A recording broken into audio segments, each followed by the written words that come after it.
नमस्कार, आज हम डिस्कस करेंगे इंपॉर्टेंट करंट अफेयर के क्वेश्चन। आप नेशनल इंटरनेशनल अफेयर के क्वेश्चन भी कह सकते हैं। हर एक question exam point of view से इंपॉर्टेंट है और डेफिनेटली आने वाले एग्जाम्स में आपकी हेल्प करेगा, जैसे कि पहले भी करता रहा है। चाहे आप Himachal Pradesh public service commission के जूनियर ऑफिस असिस्टेंट के एग्जाम के लिए तैयारी कर रहे हैं, पेपर 1 के लिए तैयारी कर रहे हैं, या फिर आप हाई कोर्ट के एग्जाम के लिए तैयारी कर रहे हैं, या फिर हिमाचल प्रदेश राज्य चयन आयोग के upcoming exam TGT, JBT, sub inspector जैसे एग्जाम्स के लिए तैयारी कर रहे हैं, डेफिनेटली आपको हेल्प मिलेगी, जैसे कि पहले भी मिलती रही है।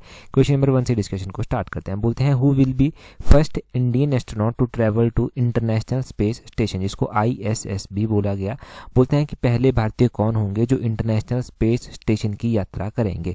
देखो, इंटरनेशनल स्पेस स्टेशन पर जाने वाले जो पहले भारतीय होंगे उनका नाम है शुभांशु शुक्ला। ऑप्शन ए जो है वो सही आंसर है। क्यों चर्चा में आया वो देखते हैं। बोलते हैं कि ग्रुप कैप्टन है ये शुभांशु शुक्ला, इंडियन एयरफोर्स के। बोलते हैं ये पहले इंडियन होंगे जो विजिट करेंगे इंटरनेशनल स्पेस स्टेशन को। अगले महीने ये जाएंगे, मई के महीने में ये जाएंगे। और बोलते हैं कि ये इम्पॉर्टेंट है जानना कि यहाँ पर ये पहले इंडियन है जो इंटरनेशनल स्पेस स्टेशन जाएंगे, और सेकंड इंडियन है जो कि स्पेस को जो है वो ट्रैवल करेंगे। सेकंड इंडियन है। इनसे पहले एक और इंडियन थे जो स्पेस जा चुके थे, वो थे राकेश शर्मा। राकेश शर्मा जो था वो 1984 में जो था वो स्पेस गए थे। और सोवियत यूनियन का जो सोयूज T करके एक स्पेस क्राफ्ट था जिससे जो था वो वहाँ पर गए थे। तो ये पहले इंडियन है जो इंटरनेशनल स्पेस स्टेशन जाएंगे। और ये जो है वो राकेश शर्मा के बाद दूसरे ऐसे व्यक्ति हैं जो स्पेस जाएंगे। तो इंटरनेशनल स्पेस स्टेशन और स्पेस जाना ये दोनों अलग अलग बातें हैं। राकेश शर्मा 1984 में गए थे, और ये जो इंटरनेशनल स्पेस स्टेशन जाएंगे ये एक्सियोम AXIOM-4, इसको AX4 मिशन भी बोला गया, इस मिशन के तहत जो है वो जाएंगे। इससे पहले अगर हम इंटरनेशनल स्पेस स्टेशन से जुड़ा कोई क्वेश्चन पढ़ चुके हैं तो हम सुनीता विलियम्स और बुच विल्मोर का क्वेश्चन जो है वो पढ़ चुके हैं, वो जो कि 18 मार्च 2025 को जो था वो 286 डे के बाद जो था वो इंटरनेशनल स्पेस स्टेशन से जो था वो वापस धरती पर जो था वो लौटे थे। सुनीता विलियम और बुच विल्मोर का नाम इसलिए भी इंपॉर्टेंट हो जाता है क्योंकि वो सिर्फ 8 दिनों के लिए जो था वो इंटरनेशनल स्पेस स्टेशन गए थे, परंतु वहाँ पर फंस गए। फिर उनको 286 डेज के बाद जो था वो वहाँ से वापस लाया गया था। अगला क्वेश्चन देखेंगे। अगला क्या, यहाँ पर थोड़ी सी और जानकारी दी गई है। ऑन 27 Feb 2024, 27 फरवरी 2024 को प्रधानमंत्री नरेंद्र मोदी ने जो था वो 4 इंडियंस के नाम जो था वो रिवील किए थे, जो कि इसरो की first human space flight mission का जो है वो पार्ट होंगे। ये 4 जो था लोग थे, जिसमें ग्रुप कैप्टन प्रशांत बालाकृष्णन नैयर थे, अजीत कृष्णन थे, अंगद प्रताप थे, और इसमें विंग कमांडर शुभांशु शुक्ला भी थे। अब विंग कमांडर शुभांशु शुक्ला तो इंटरनेशनल स्पेस स्टेशन अकेले जा रहे हैं, परंतु 27 फरवरी 2024 को प्रधानमंत्री नरेंद्र मोदी के द्वारा इन 4 लोगों के नाम भी उस टाइम रिवील किए गए थे, तो वो 4 नाम भी इंपॉर्टेंट हैं। अगला क्वेश्चन देखिए। बोलते हैं, which of the following Indian text recently inscribed in the UNESCO's Memory of the World registers. तो बोलते हैं हाल ही में बोलते हैं कि भारतीय कौन सा ऐसा पाठ है, ऐसा कौन सा भारतीय टेक्स्ट है जो हाल ही में यूनेस्को के विश्व रजिस्टर की स्मृति में अंकित किया गया है। यूनेस्को की जो memory of the world register है उसमें इसको शामिल किया गया। तो ये श्रीमद् भागवत गीता और नाट्य शास्त्र जो है वो उनको किया गया है। ऑप्शन ए सही आंसर हो जाएगा। यहाँ पर पूरा देखिए, द श्रीमद् भगवत गीता एंड भरत मुनि का जो नाट्य शास्त्र है उसको जो है वो यूनेस्को ने अपनी memory of the world register में जो है वो शामिल किया है। इसके बारे में भी हमें क्या कुछ जानने को मिलता है, तो यहाँ से भी हमें जानने को मिलता है कि एक तो वर्ल्ड हेरिटेज डे अभी मनाया गया, तभी ज़्यादा चर्चा में आया, उस टाइम इसको ऐड किया गया। और ये जो यूनेस्को ने जो है वो श्रीमद् भगवत गीता और भरत मुनि के नाट्य शास्त्र को विश्व स्मृति रजिस्टर में शामिल किया है, ये भारतीयों के लिए गौरव का क्षण है। ये प्रधानमंत्री श्री नरेंद्र मोदी जी के द्वारा कहा गया। यूनेस्को से जो बयान दिया गया है उसके मुताबिक जो है वो वैश्विक स्मृति रजिस्टर है उसमें कुल 74 नई प्रविष्टियां जो है वो शामिल की गई हैं। इसके साथ ही इस रजिस्टर में दर्ज ऐसी वैश्विक धरोहरों की कुल संख्या जो है वो 570 जो है वो हो जाती है। 1992 में इसे शुरू किया गया था यूनेस्को के द्वारा, और अब इसमें अलग अलग सामाजिक महत्व के दस्तावेज, पांडुलिपियां, दुर्लभ पुस्तकें, चित्र, फिल्में, ऑडियो रिकॉर्डिंग शामिल जो है वो किए जाते हैं। तो ये भी ध्यान रखना है कि अभी 74 को किया गया है और इसके साथ ही जो है टोटल 570 जो है ये हो गई हैं। और 1992 में जो है वो इस तरह की पहल को जो था वो स्टार्ट किया गया था। एक तो यूनेस्को की हेरिटेज लिस्ट वो हम अलग से पढ़ते हैं, यूनेस्को की जो heritage list, heritage sites India में हैं, उनके बारे में भी हम आगे पढ़ेंगे, परंतु उस टाइम पढ़ेंगे जब हम यूनेस्को का वर्ल्ड हेरिटेज डे जो है वो डिस्कस करेंगे। फिलहाल के लिए आप श्रीमद् भगवत गीता और भरत मुनि का नाट्यशास्त्र इतना ध्यान रखिए। ये क्वेश्चन 100% श्योरिटी के साथ एग्जाम में पूछा जाएगा, इस बात की गारंटी पूरी मैं आपको देता हूँ। आगे बोलते हैं what is rank of AIIMS, यहाँ पर लिखा गया है All India Institute of Medical Sciences New Delhi in the world's best hospital 2024 ranking by Newsweek and Statista. तो बोलते हैं कि न्यूज़ वीक और स्टैटिस्टा के द्वारा जो है वो सर्वश्रेष्ठ अस्पतालों की एक वैश्विक रैंकिंग जो है वो जारी की गई है। इसमें जो एम्स है, उस एम्स दिल्ली है, उसका क्या रैंक जो है वो रहा है। पहली बार हुआ है कि टॉप के 100 हॉस्पिटल्स में भारत का कोई हॉस्पिटल जो है वो आया है, और ये भारत का एम्स दिल्ली जो है वो आया है। इसका 97वां नंबर जो है वो यहाँ पर रहा है। इसके बारे में थोड़ा सा डिटेल से हम यहाँ पर देखेंगे। जो all India Institute of Medical Sciences New Delhi है, उसको जो है वो 97वां बेस्ट हॉस्पिटल ग्लोबली जो है वो पूरे वर्ल्ड का जो है वो बताया गया है। 2024 की जो रैंकिंग है न्यूज़ वीक एंड स्टैटिस्टिका की, ये जो न्यूज़ वीक और स्टैटिस्टा है, ये रैंकिंग जो बनाता है इस तरह की रैंकिंग, इसमें इसने जो है वो 2400 हॉस्पिटल अक्रॉस द 30 कंट्रीज, इतने हॉस्पिटल 30 कंट्रीज से जो है उन्होंने इवेल्युएट किए। इसमें पेशेंट्स की जो सेटिस्फेक्शन होती है उसको देखा गया, क्लिनिकल जो आउटकम्स हैं उनको देखा गया, हाइजीन स्टैंडर्ड हैं वो देखा गया, और recommendation from the health care है वो देखा गया। तो इन सब चीज़ों को देखा गया, और एम्स दिल्ली जो है ना, उसको जो है वो यहाँ पर बेस्ट रैंकिंग जो है वो मिली है। 97वां ये बेस्ट हॉस्पिटल ग्लोबली जो है वो बना है। ठीक है, ये ध्यान रखना। लिस्ट तो अभी आई है वैसे कि 2024 की। अगले क्वेश्चन की ओर जो है वो बढ़ते हैं। अगले क्वेश्चन में बोलते हैं Deenbandhu Chhotu Ram thermal power plant is located in which state. तो बोलते हैं Deenbandhu Chhotu Ram thermal power plant किस राज्य में जो है वो स्थित है। तो Deenbandhu Chhotu Ram thermal power plant की अगर हम बात करते हैं तो ये हरियाणा स्टेट में जो है वो आता है। ऑप्शन बी हरियाणा जो है वो इसका सही आंसर जो है वो हो जाएगा। अब Deenbandhu Chhotu Ram thermal power plant जो है वो कहाँ पर आता है, हरियाणा में आता है। क्यों चर्चा में आया पहले ये देख लेते हैं। क्योंकि 14 अप्रैल 2025 को प्रधानमंत्री श्री नरेंद्र मोदी जी के द्वारा जो है वो 800 मेगावाट के 3rd unit of Deenbandhu Chhotu Ram thermal power plant का जो है वो फाउंडेशन रखी गई। ये हरियाणा के यमुनानगर में जो है वो आता है। इंडिया में हमें ऐसे अलग अलग जो है थर्मल पावर प्लांट जो है वो देखने को मिलते हैं, जैसे कि हमें जो है वो नामरूप थर्मल पावर प्लांट जो है वो असम में देखने को मिलता है। हमें जो है वो Hirakud captive thermal power plant Orissa में देखने को मिलता है। एक उकाई थर्मल पावर प्लांट है जो कि गुजरात में देखने को मिलता है। मुद्रा कर भी एक थर्मल पावर प्लांट आता है जो कि गुजरात में ही स्थित है। गांधीनगर भी एक थर्मल पावर प्लांट आता है, ये भी गांधीनगर थर्मल पावर प्लांट भी गुजरात में ही स्थित है। और हमें ऐसे ही जो है वो नवेली थर्मल पावर प्लांट स्टेशन देखने को मिलता है, ये तमिलनाडु में आता है।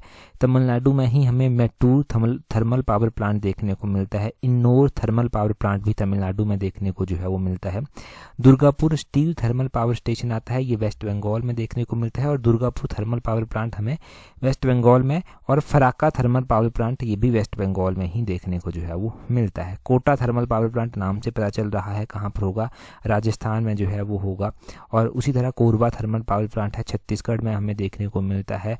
इसके अलावा जो है वो हमें और भी थर्मल पावर प्लांट हैं, जैसे कि Rihand super thermal power plant है जो कि उत्तर प्रदेश में आता है। दादरी थर्मल पावर प्लांट है, ये भी उत्तर प्रदेश में ही जो है वो आता है। अमरावती थर्मल पावर प्लांट है, ये महाराष्ट्र में जो है वो आता है। Sanjay Gandhi thermal power plant है, मध्य प्रदेश में आता है। अमरकांतक थर्मल पावर प्लांट है, ये जो है वो मध्य प्रदेश में ही आता है। इस तरह के थर्मल पावर प्लांट अलग अलग एग्जाम में पूछे जाते हैं, परंतु Deenbandhu Chhotu Ram thermal power plant ये हरियाणा में आता है। अभी चर्चा में था तो ज़्यादा इंपॉर्टेंट हो जाता है। और कितनी कैपेसिटी है इसकी, 800 मेगावाट उसकी कैपेसिटी है। 3rd जो इसका यूनिट है उसकी फाउंडेशन अभी प्रधानमंत्री जी के द्वारा रखी गई है। इतना सब यहाँ से याद रखेंगे। अगला क्वेश्चन देखिए, बोलते हैं which of the following bank recently become the first in India to installed an automated teller machine on the train in India. तो बोलते हैं कि ऑटोमेटेड टेलर मशीन का मतलब हुआ ATM machines. ATM machines train में जो है वो स्थापित करने वाला जो है पहला बैंक जो है वो कौन सा बना है। तो पहला बैंक जिसने ट्रेन में जो है ये एटीएम मशीन जो है वो स्थापित की हैं वो कौन सा है, वो है bank of Maharashtra. Option B जो है वो सही आंसर हो जाएगा। बैंक ऑफ महाराष्ट्र जो है ये पहला ऐसा बैंक है जिसने एटीएम मशीन्स जो है वो ट्रेन में जो है वो स्थापित की है। थोड़ा सा हम देखेंगे। बोलते हैं the ATM was installed on the Mumbai Manmad Panchavati express, this is the first time ATM machine has been introduced in Indian railway train. तो ये आपने एक बात यहाँ से ध्यान रखनी है। दूसरी बात आपने यहाँ से ध्यान रखनी है कि पहली जो हम रेलवे पढ़ते हैं कि कहाँ से कहाँ के बीच में चली थी, वो महाराष्ट्र में ही चली थी। बॉम्बे से लेकर थाने तक 1853 में जो था वो पहली ट्रेन जो था वो चली थी। अगर ATM मशीन्स की बात हो ही रही है तो हम हिमाचल GK के साथ भी जो है वो उसको जोड़ देंगे। तो अगर हम बात करते हैं हिमाचल प्रदेश में 2024-25 के इकोनॉमिक सर्वे के अकॉर्डिंग जो है वो हिमाचल प्रदेश में जो सितंबर 2024 तक ATMs आते हैं, सितंबर 2024 तक जो है वो हमारे पास जो है वो टोटल 2120 ATM जो है वो आते हैं। 2120 ATM जो है वो टोटल हमारे पास जो है वो आते हैं। ये आपने ध्यान रखना है हिमाचल प्रदेश में। तो हिमाचल प्रदेश में, हिमाचल के कॉन्टेक्स्ट में भी आपने ये क्वेश्चन जान लिया कि हिमाचल में कितने ATM आते हैं 2024-25 के इकोनॉमिक सर्वे के अकॉर्डिंग। इतना सा यहाँ से ध्यान रखना। अगला क्वेश्चन हम देखते हैं, परंतु उससे पहले अगर आप तैयारी कर रहे हैं अपकमिंग पेपर 1 के लिए, आप हाईकोर्ट के एग्जाम के लिए तैयारी कर रहे हैं, या फिर Himachal Pradesh public service commission या फिर हिमाचल प्रदेश राज्य चयन आयोग के upcoming TGT JUT sub inspector जैसे एग्जाम के लिए तैयारी कर रहे हैं, तो कॉम्प्रिहेंसिव वे से अगर आप चाहते हैं कि आपकी तैयारी को एक अच्छी शेप मिले और कॉम्प्रिहेंसिव वे से आप स्टडी करना चाहते हैं, तो आप हमारी कॉम्प्रिहेंसिव टेस्ट सीरीज को ज्वाइन कर सकते हैं, जिसका लिंक नीचे डिस्क्रिप्शन बॉक्स कमेंट बॉक्स में दिया गया है। टाइमली ज्वाइन कर सकते हैं ताकि स्टडी को प्रॉपर शेप मिल सके, आने वाले जो आपके एग्जाम्स हैं उनमें आप अच्छी तरह से तैयारी कर सकें पहले ही, और अपने टाइम को अच्छे से यूटिलाइज कर सकें। जो कमियां रह जाती हैं उन कमियों को भी इम्प्रूव कर सकें। तो ये इंपॉर्टेंट है कि टाइमली आपने अच्छा स्टेप लिया हो और पेपर से पहले उस टेस्ट सीरीज को जो है वो कम से कम 4-5 बार अच्छे से रिवाइज भी किया हो। तो नीचे डिस्क्रिप्शन बॉक्स कमेंट बॉक्स में टेस्ट सीरीज के लिंक दिए गए हैं, वहां से आप ज्वाइन कर सकते हैं। अगला क्वेश्चन देखिए, बोलते हैं ई-सेहत app to improve the health care access launched by which of the following state UT. बोलते हैं कि ये जो ई-सेहत ऐप है ये जो है वो किस स्टेट यूटी के द्वारा जो है वो लॉन्च किया गया। ये ई-सेहत ऐप इसलिए लॉन्च किया गया है ताकि हेल्थ केयर जो एक्सेस है उसको इम्प्रूव किया जा सके, उसको जो है वो सब लोगों तक अच्छे से पहुंचाया जा सके। तो ई-सेहत ऐप जो है वो किसके द्वारा लॉन्च किया गया है? ये जम्मू कश्मीर यूटी के द्वारा जो है वो लॉन्च किया गया है। ऑप्शन ए जो है वो सही आंसर हो जाएगा। जम्मू कश्मीर ने जो है वो ई-सेहत ऐप को लॉन्च किया है। यहाँ पर अगर आप मैप में देखेंगे तो ये जम्मू कश्मीर जो है वो आता है। पहले तो जम्मू कश्मीर एक ही होता था, परंतु अब जम्मू कश्मीर और लद्दाख अलग अलग हो गए हैं, दोनों अलग अलग केंद्र शासित प्रदेश बन गए हैं। जम्मू कश्मीर भी जो है वो हिमाचल के साथ बाउंड्री शेयर करता है, लद्दाख भी करता है। डायरेक्शंस आपने देख लेनी है, नॉर्थ ईस्ट वेस्ट साउथ कर करके कौन सी डायरेक्शन में जो है वो कौन सा यूटी जो है वो हिमाचल के साथ डायरेक्शन शेयर जो है वो करता है। बाकी जम्मू कश्मीर की बाउंड्री पाकिस्तान के साथ जो है वो लगती है, और इंडिया और पाकिस्तान के बीच में जो बाउंड्री लाइन बनती है उसको जो है वो रेड क्लिफ लाइन के नाम से जो है वो जाना जाता है। दूसरी ओर चाइना इंडिया के आता है, तो चाइना के साथ मैकमोहन करके जो है वो लाइन आती है। मैकमोहन कर लाइन चाइना के साथ हम शेयर जो है वो करते हैं। और यहाँ पर मैप में आप अफगानिस्तान भी देख रहे हैं, पाकिस्तान के साथ बाउंड्री लगाता है। तो पाकिस्तान और अफगानिस्तान के बीच में जो लाइन बनती है उसको जो है वो डुरंड लाइन के नाम से जो है वो जाना जाता है। डुरंड लाइन उसको बोलते हैं। पहले तो पाकिस्तान जब भारत से अलग नहीं हुआ था तब भारत और अफगानिस्तान के बीच में ये डुरंड लाइन बनती थी, परंतु अब तो पाकिस्तान अलग है, भारत अलग है। तो पाकिस्तान और अफगानिस्तान के बीच में जो लाइन बनती है उसको डुरंड लाइन के नाम से जानते हैं। बढ़ेंगे नेक्स्ट क्वेश्चन की ओर। अगले क्वेश्चन में क्या बोलते हैं? अगले क्वेश्चन में बोलते हैं the first Indian satellite Aryabhata was launched on 19 April. तो बोलते हैं कि पहला भारतीय उपग्रह आर्यभट्ट जो है वो 19 अप्रैल को जो है वो प्रक्षेपित किया गया था, परंतु ईयर कौन सा था? अब देखो अप्रैल महीना चला हुआ है, 19 अप्रैल अभी हुई, तो 19 अप्रैल को जो था ये लॉन्च किया गया था आर्यभट्ट, और 19 अप्रैल 1975 को जो था वो लॉन्च इसको किया गया था। क्यों ये 1975 जो है वो चर्चा में अभी आता है? 19 अप्रैल का ज़्यादा इंपॉर्टेंट इसलिए हो जाता है क्योंकि आर्यभट्ट के जो है 50 साल जो है वो पूरे हो गए हैं। इसके 50 साल पूरे हो गए हैं, इसलिए ये जो है वो चर्चा में आता है। आर्यभट्ट नाम क्यों रखा गया इसका? क्योंकि आर्यभट्ट जो था वो 5th सेंचुरी के मैथमेटिशियन थे, एक एस्ट्रोनॉमर थे, ठीक है। तो उनके नाम पर ये आर्यभट्ट सैटेलाइट का नाम जो था वो रखा गया था। और आर्यभट्ट जो था ये जो था वो फर्स्ट इंडियन सैटेलाइट था जो कम्प्लीटली डिज़ाइन और फैब्रिकेट इंडिया के द्वारा ही किया गया था। इसका जो टोटल वेट था वो 360 किलोग्राम इसका वेट था, और इस मिशन को जो लॉन्च किया गया था इसकी जो लाइफ थी वो 6 महीने इसकी लाइफ थी, और ऑर्बिटल लाइफ इसकी 17 साल जो था वो लगभग थी। तो इतना आर्यभट्ट के बारे में ध्यान रखें। इंडिया के ऐसे ही अगर हम इम्पोर्टेंट कुछ मिशन जानते हैं जो पहली बार इंडिया ने लॉन्च किए थे, तो इंडिया का पहला सैटेलाइट जो कि एजुकेशन पर्पस से लॉन्च किया गया था वो कौन सा था? वो एडुसैट कर जो था वो एक था, एक एडुसैट आपने ध्यान रखना है। इंडिया का जो है वो पहला न्यूक्लियर रिएक्टर कौन था और कब लॉन्च किया गया था? तो इंडिया का पहला न्यूक्लियर रिएक्टर अप्सरा था। अप्सरा का नाम आपने ध्यान रखना है, और ये 1956 में जो था वो लॉन्च किया गया था। इंडिया का पहला चांद पर मिशन कौन सा था और कब लॉन्च किया गया था? वो था इंडिया का चंद्रयान 1 को अक्टूबर 2008 में जो था वो लॉन्च किया गया था। और मार्स यानी कि मंगल के ऊपर इंडिया ने कौन सा मिशन अपना लॉन्च किया था? तो मार्स ऑर्बिटल मिशन एक इंडिया ने लॉन्च किया था 5 नवंबर 2013 को। और सैटेलाइट तो आपने जान ही लिया, आपने सैटेलाइट जान लिया, चांद के ऊपर जान लिया, मंगल के ऊपर जान लिया, आपने अपने एजुकेशन से रिलेटेड जान लिया, न्यूक्लियर रिएक्टर आपने जान लिया। इतना काफ़ी है यहाँ से जो पहली बार इंडिया ने लॉन्च किए थे। इनके ईयर भी स्पेसिफिक वे में आप याद रखेंगे। अगला क्वेश्चन देखिए, अगले क्वेश्चन में बोलते हैं American revolutionary war started on. तो अमेरिकी क्रांतिकारी युद्ध जो था वो कब लॉन्च हुआ था? अमेरिकी क्रांतिकारी युद्ध जो था वो 19 अप्रैल को लॉन्च हुआ था, और अभी ये चर्चा में आता है 19 अप्रैल 1775 को जो था ये लॉन्च किया गया था। ऑप्शन सी जो है वो इसका सही आंसर हो जाएगा। अमेरिकन रेवोल्यूशनरी वॉर जो था वो अप्रैल 19 को जो था वो लॉन्च हुआ था। 1775 में ये जो था वो लॉन्च हुआ था। और ये ख़त्म कब हुआ था? तो ये सितंबर 3 1783 को जो था वो ख़त्म हुआ था। और ये ख़त्म किस तरह से हुआ था? एक ट्रीटी हुई थी, एक संधि हुई थी जिसको ट्रीटी ऑफ पेरिस जो है वो बोलते हैं। ट्रीटी ऑफ पेरिस से जो था ये समाप्त जो था वो हुआ था। तो ये भी एक एमसीक्यू क्वेश्चन बनता है एचएस जैसे एग्जाम में कि ये ट्रीटी ऑफ पेरिस जो था वो कब हुई थी। ट्रीटी ऑफ पेरिस की अगर हम बात करते हैं तो ये 1783 में जो था वो साइन हुई थी। और इसके साइन होने से हुआ क्या था? इससे साइन होने से जो अमेरिका का रेवोल्यूशनरी वॉर था वो जो था वो ख़त्म हो गया था। अच्छा, ऐसे कुछ मैं आपको इम्पोर्टेंट वॉर जो इम्पोर्टेंट हिस्ट्री में हम पढ़ते हैं उनको रिवाइज़ करवा देता हूं, क्योंकि एग्ज़ाम में वो भी पूछे जाते हैं। जैसे कि हमारा फर्स्ट एंग्लो मैसूर वॉर जो था वो कब हुआ था? तो एंग्लो मैसूर वॉर की जब भी बात की जाए तो फर्स्ट एंग्लो मैसूर वॉर जो था वो कौन से ईयर में हुआ था? ये 1767 से लेकर 69 के बीच में जो था वो हुआ था। सेकेंड एंग्लो मैसूर वॉर 1780 से 84 के बीच में हुआ था। थर्ड एंग्लो मैसूर वॉर जो था वो कब हुआ था? थर्ड एंग्लो मैसूर वॉर जो है वो 1790 से 1792 के बीच में जो है वो होता है। और फोर्थ एंग्लो मैसूर वॉर 1799 में जो था वो हुआ था। तो ये 4 एंग्लो मैसूर वॉर आपने ध्यान रखने हैं। और इसी तरह से एंग्लो सिख वॉर भी पूछे जाते हैं। तो पहला एंग्लो सिख वॉर 1845 से 46 के बीच में, और दूसरा एंग्लो सिख वॉर 1848 से 49 के बीच में जो था वो हुआ था।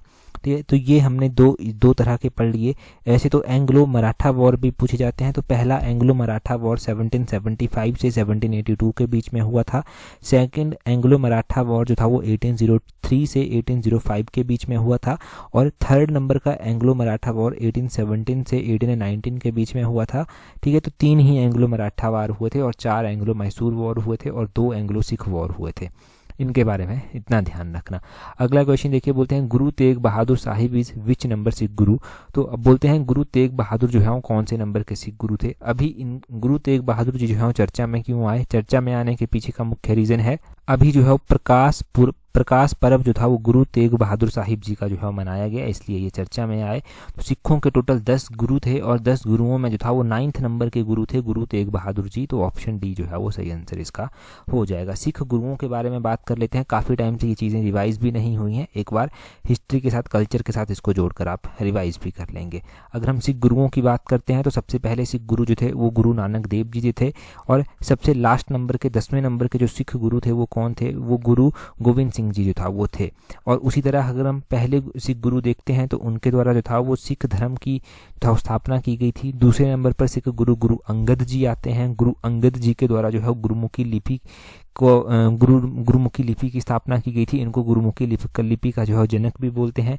तीसरे नंबर पर गुरु अमरदास जी आते हैं। चौथे नंबर पर गुरु रामदास जी आते हैं। गुरु रामदास जी के द्वारा अमृतसर शहर की स्थापना की गई थी।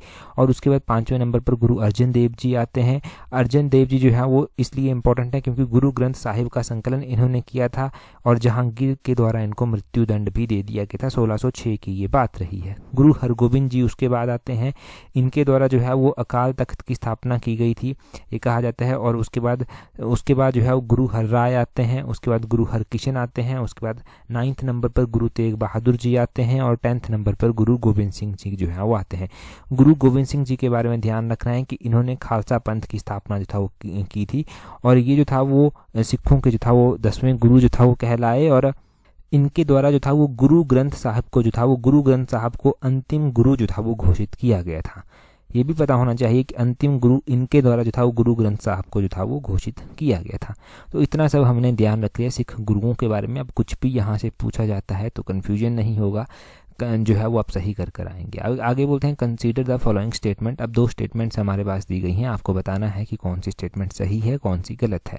इसके बारे में मैंने क्विज टेलीग्राम पर भी अपलोड किया था। बोलते हैं world heritage day every year observed on 18 अप्रैल कि वर्ल्ड हेरिटेज डे प्रत्येक वर्ष 18 अप्रैल को जो है वो मनाया जाता है। दूसरे बोलते हैं कि this year the theme of the day is heritage under threat from disaster and conflict की इस साल जो इस दिन की थीम रखी गई थी वो रखी गई थी heritage under threat from disaster and conflict. देखो हम बात करते हैं वर्ल्ड हेरिटेज डे की, बिल्कुल सही बात है कि ये 18 अप्रैल को ही मनाया जाता है प्रत्येक वर्ष। इस साल भी 18 अप्रैल को ही जो था ये मनाया गया और इस साल इसकी थीम थी heritage under threat from disaster and conflict. ये भी सही है, तो ये दोनों ही स्टेटमेंट सही हो जाएंगी, बोथ 1 और 2। अगर हम इस तरह के इंपॉर्टेंट डेज के बारे में बात करते हैं तो 18 के बाद 19 अप्रैल को हमने पढ़ा था world liver day. World liver day का क्यूज भी मैंने टेलीग्राम पर डाला था और ये जो है वो 19 अप्रैल को जो है वो मनाया जाता है। 19 अप्रैल को वर्ल्ड लीवर डे मनाया गया। इसकी थीम क्या रखी गई थी, इसकी थीम भी ध्यान रखनी है, फूड इज मेडिसिन, ये इसकी थीम रखी गई थी। फूड इज मेडिसिन ये इसकी थीम जो था वो रखी गई थी। ठीक है, तो इसकी थीम आपने ध्यान रखनी है, आपने ध्यान रखना है कि ये दोनों डे कब कब मनाए जाते हैं। अब हेरिटेज के बारे में हम बात करते हैं। इंडिया में भी जो है वो बहुत सारी यूनेस्को की हेरिटेज साइट्स जो हैं वो आती हैं। इंडिया में जो है वो कितनी यूनेस्को की हेरिटेज साइट्स जो हैं वो आती हैं, अगर हम दिसंबर 2024 तक देखेंगे तो इंडिया में जो है वो 24 यूनेस्को की हेरिटेज साइट्स जो हैं वो आती हैं। इसमें हम देखते हैं कि 24 जो यूनेस्को की हेरिटेज साइट्स यहाँ पर आती हैं उसमें जो लेटेस्ट 1 साइट कोई ऐड की गई है तो वो मोदियाम्स को जो है वो किया गया है। ये मोदियाम्स असम में आते हैं, इनको जो है वो किया गया है। असम के मोदियाम्स को जो है वो 2024 में किया गया था। ये है क्या मोदियाम्स, ये जो है वो लगभग 700 साल पुराने जो है वो अहोम डायनेस्टी के जो माउंट्स आते हैं असम में वो हैं ये, और नॉर्थ ईस्ट की ये पहली कल्चरल साइट जो है वो आती है। और इस तरह से अगर हम देखते हैं तो इंडिया में पहली यूनेस्को की हेरिटेज साइट कौन सी थी, पहली हेरिटेज साइट यूनेस्को की जो था वो आगरा थी। आगरा का जो किला है आगरा फोर्ट, उसको 1983 में शामिल किया गया था यूनेस्को की हेरिटेज लिस्ट में, ये उत्तर प्रदेश में आता है। और 1983 में ही अजंता की जो गुफाएं महाराष्ट्र में आती हैं उनको भी किया गया था, और एलोरा की जो गुफाएं महाराष्ट्र में आती हैं उनको भी किया गया था, और ताजमहल को भी 1983 में ही किया गया था। पहला आगरा था और 1983 में साथ में 3 और की गई थी, वो भी आपको पता चल गई।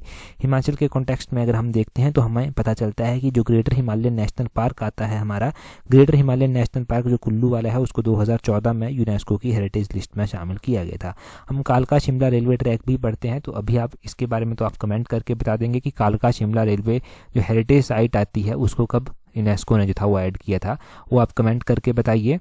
देखो एक बात मैंने आपको बताई थी कि 43 यूनेस्को की हेरिटेज साइट्स आती हैं। 43 जो आती हैं इनमें से 35 तो कल्चरल साइट्स हैं जो कल्चर से जुड़ी हुई हैं, और 7 जो है वो नेचुरल साइट्स हैं, और एक जो है वो मिक्स साइट है इनमें जो कि कल्चरल भी है और नेचुरल भी है। और ये जो मिक्स हेरिटेज साइट आती है जो कि कल्चरल भी है नेचुरल भी है, वो कंचनजंगा नेशनल पार्क जो है वो आ जाता है। कंचनजंगा नेशनल पार्क 2016 में जो था वो ऐड किया गया था, और ये कंचनजंगा नेशनल पार्क जो है वो सिक्किम में जो है वो आता है।